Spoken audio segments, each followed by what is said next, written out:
দর্শক, আপনারা স্ক্রিনে যে একটি স্ক্রিনশট দেখতে পাচ্ছেন, এটা হলো জামাত ইসলামের একজন আলোচক বা বক্তা আবুল কালাম আজাদ বাশারের একটি ফেসবুক স্ট্যাটাসের একটি স্ক্রিনশট। এখানে তিনি স্পষ্ট করে আব্দুল মালেক শাহ হুজুর দামাত বারাকাতুল আলিয়া হজরত ওয়ালাকে বিএনপির পরোক্ষ দালাল হিসেবে উত্থাপন করার জন্য এই ফেসবুক স্ট্যাটাসটা দিয়েছেন। মানে তিনি বিএনপির পক্ষ নাকি নিচ্ছেন। তো এই স্ট্যাটাস দ্বারা আমরা বুঝলাম যে তিনি বোঝাতে চাচ্ছেন যে আব্দুল মালেক সাহেব বিএনপির দালাল। কিন্তু আশ্চর্যজনক এবং হাস্যকর ব্যাপারটা হলো তাদেরই আরেকজন বক্তা তিনি কি বলছে দেখুন। আব্দুল মালেক সাহেব জাতীয় মসজিদের মিম্বরে বসে কাদের সাথে গাদ্দারি করলেন? যদি স্পষ্ট করে হাতে বিজয়ী করার জন্য না বলতে পারেন, আমরা ধরে নিব উনি হাসিনার দোসর। অর্থাৎ এই আলোচকের থেকে আমরা বুঝতে পারলাম আব্দুল মালেক সাহেব তিনি আওয়ামী লীগের দোসর। তাহলে আবুল কালাম আজাদ বাশারের বক্তব্য দ্বারা প্রমাণ হলো যে আব্দুল মালেক সাহেব হুজুর তিনি বিএনপির দালালি নাকি করছেন। আবার এই আলোচক বলছেন যে তিনি আওয়ামী লীগের দোসর। আসলে সত্য কোনটা? যদি একজন সত্যবাদী হয় তাহলে তাদের আরেকজন মিথ্যাবাদী। কিন্তু আসলে বাস্তবতা হলো দুজনই মিথ্যাবাদী। কারণ মুফতি আব্দুল মালেক সাহেব দামাত বারাকাতুল আলিয়া হজরত ওয়ালা এমন কোনো ব্যক্তি নন যার দুনিয়ার কোনো চাহিদা আছে। তার চাল চলন, তার কথাবার্তা দেখলে আপনারা কি বুঝেন না যে একজন দুনিয়া বিমুখ মানুষ? একটা ভালো জুতাও তিনি পরেন না। এমন একজন আহলে দিল, একজন বুজুর্গ মানুষকে দালাল ট্যাগ দিতে আপনাদের লজ্জা করে না? মূলত এই যে অভ্যাসটা, অর্থাৎ আমার মতবাদের বিরুদ্ধে গেলেই তাকে দালাল ট্যাগ দেওয়া, এই যে অভ্যাসটা, এটা কিন্তু ফেসিবাদের একটা অভ্যাস ছিল।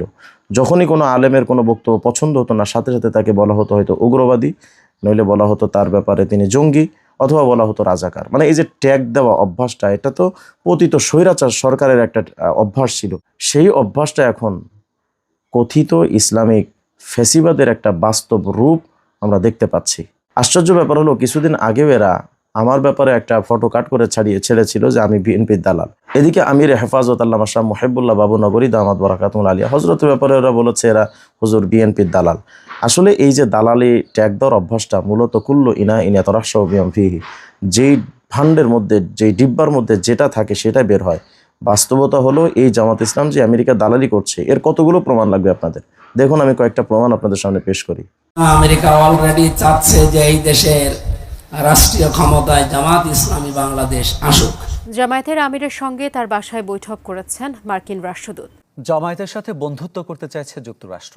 তো আমেরিকান এমবাসিতে আমি গেলাম, বললো যে তোমরা তো মৌলবাদীদের সাথে আসো, এটা কেমন কথা? আমি বলছি এটা কোনো অসুবিধা নেই, তাদের ভিতরে যে কিছু এক্সট্রিমিজম আছে আমরা ওদেরকে ওইখান থেকে দূরে আনতেছি।